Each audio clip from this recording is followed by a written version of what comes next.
আল্লাহর সঙ্গে শিরিক করা যাবে না। সূরা নিসার 36 নম্বর আয়াতে আল্লাহ বলছেন, ওয়াবুদুল্লাহা ওয়ালা তুশরিকু বিহি শাইয়্যা, যে তোমরা আল্লাহর ইবাদত করো এবং তার সঙ্গে তোমরা কাউকে শরীক করো না। শিরিক হচ্ছে অংশীদার স্থাপন করা। আল্লাহ যা পারে এটা অন্য কেউ পারে, এটা বিশ্বাস করার নাম হচ্ছে শিরিক। যেমন আল্লাহ জমিনে কি করতে পারে? বৃষ্টি দান করতে পারে।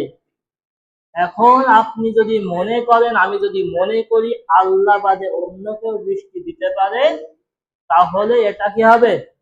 এটা শিরিক হবে। আল্লাহ আমাদেরকে, যেমন আমাদের দেশে এক সময় শোনা যেত মা দুর্গা আসছে বলে এবছর ফসলের ভালো উৎপাদন হয়েছে, এমন কথা শোনেননি? আমাদের দেশে এক সময় কেউ না কারা জানি বলতে কথা যে মা দুর্গা আসছে বলে ভালো ফলন হচ্ছে বা বৃষ্টি হচ্ছে। বৃষ্টি দেওয়ার মালিক কে? আল্লাহ তাআলা। গতদিন আমরা এই যে কয়েকদিন আগে, গতকালকে কুরবানি পার করেছি, তাই না? কুরবানি কোথা থেকে এসেছিল? আমাদের ইব্রাহিম আলাইহিস সালাম থেকে কুরবানি এসেছে। ইব্রাহিম আলাইহিস সালাম যখন সবাই তাকে বলল চলো আমাদের সঙ্গে মেলায় চলো, আমাদের সঙ্গে মেলায় চলো, তখন সে বলেছিল কি? আমি অসুস্থ, আমি যাব না। তো যখন সবাই চলে গেল মেলায়, ইব্রাহিম আলাইহিস সালাম একটা উঠান নিয়ে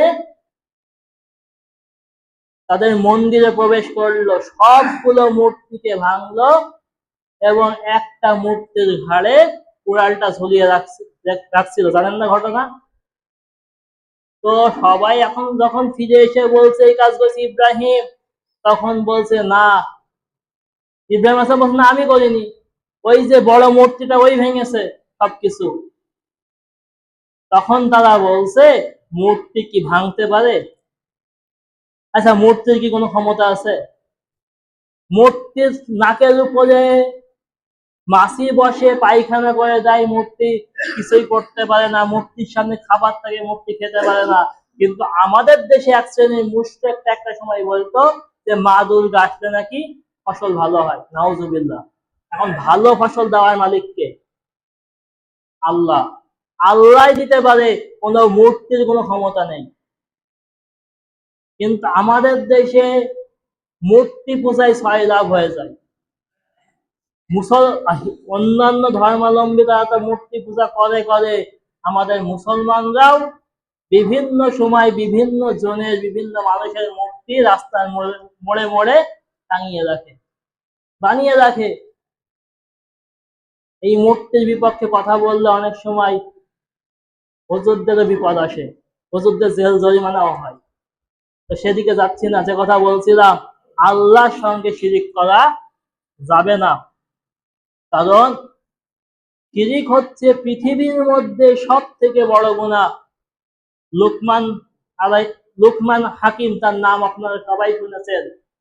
তিনি সূরা লুকমানের মধ্যে নিজের সন্তানকে ডেকে বলছেন, হে ইয়া বুনাইয়া লা তুশরিক বিল্লাহ ইন্না শিরকা লা যুলমুন আযীম।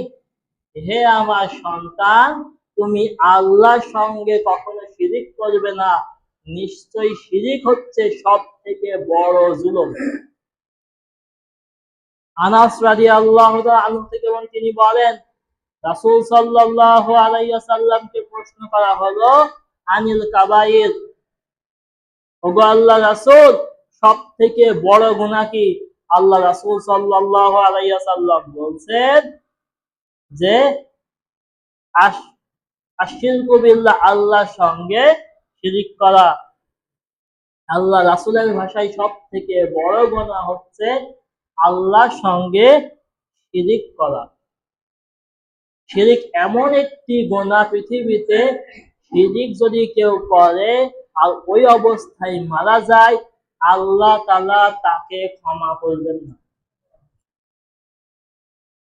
আল্লাহ তাআলা সূরা নিসার মধ্যে বলছেন, ইন্নাল্লাহা লা ইয়াগফিরু আন ইউশরাকা বিহি ওয়া ইয়াগফিরু মা দুনা যালিকা লিমান ইয়াশা।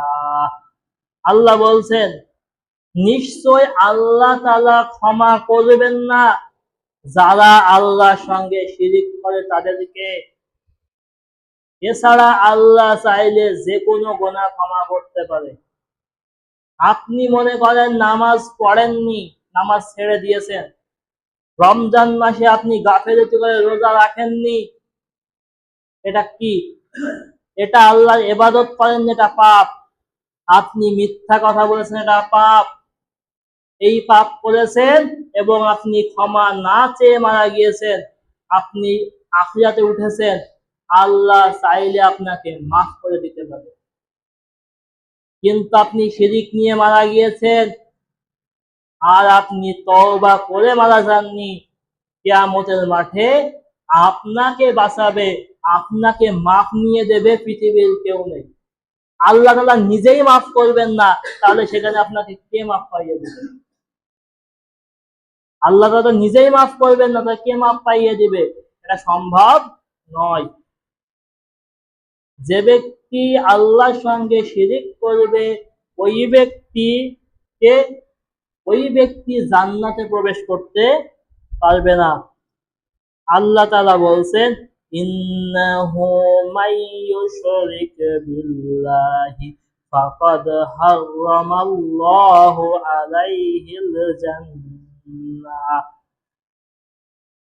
যে ব্যক্তি আল্লাহর সঙ্গে শিরিক করবে, আল্লাহ তার জন্য জান্নাতকে হারাম করে দিবেন। যে ব্যক্তি কি করবে? শিরিক করবে, তার জন্য কি জান্নাত হারাম হয়ে যাবে। এজন্যই পৃথিবীতে যাই হয়ে যাক, আল্লাহর সঙ্গে শিরিক করা যাবে না। অনেকে আমাদের মুসলিম সমাজে একটা প্রচলিত শিরিক, এটা হচ্ছে তাবিজ ঝুলানো, গলায় তাবিজ ঝুলিয়ে রাখে, এটা শিরিক। আল্লাহ রাসূল বলছেন, মান আল্লাকা তামিমাতান ফাকাদ আশরাকা। যে ব্যক্তি তাবিজ ঝুলালো, সে আল্লাহর সঙ্গে শিরিক করবে। এখন বলা যেতে পারে এটা কেন? কারণ আল্লাহর উপরে ভরসা করা একটা ইবাদত। আল্লাহর ভরসা করা কি একটা ইবাদত। কিন্তু যখন আমি কোনো রোগের জন্য কোনো কারণে একটা তাবিজ আমার গলায় ঝোলালাম, তখন আমি আর আল্লাহর উপরে ভরসা করছি না, তখন আমি ভরসাটা করছি এই তাবিজের উপরে। এই জন্য এই তাবিজ লাগানোটা শিরিক। তো আমাদের উচিত এই সকল তাবিজ তোমার থেকে দূরে থাকা। আমাদের যদি কোনো অসুখ হয়, রোগ হয়, আমরা ওষুধ খাবো। কারণ আল্লাহ রাসূল সাল্লাল্লাহু আলাইহি সাল্লাম বলছেন, আল্লাহ পৃথিবীতে এমন কোন রোগ পাঠাননি যার ওষুধ আল্লাহ তাআলা সৃষ্টি করেননি। মানে আমাদের যে রোগী হোক না কেন, তার ওষুধ আছে। এজন্যই আমরা ওষুধ খাবো এবং আল্লাহর উপরে ভরসা করব রোগ ব্যাধি হলে। আর যদি আমরা তাবিজ ঝুলাই, আমি মুশরিক হয়ে মারা যাব, আমার জন্য জান্নাত হারাম হয়ে যাবে। আল্লাহ তাআলা আমাদেরকে বোঝার তৌফিক দান করুন।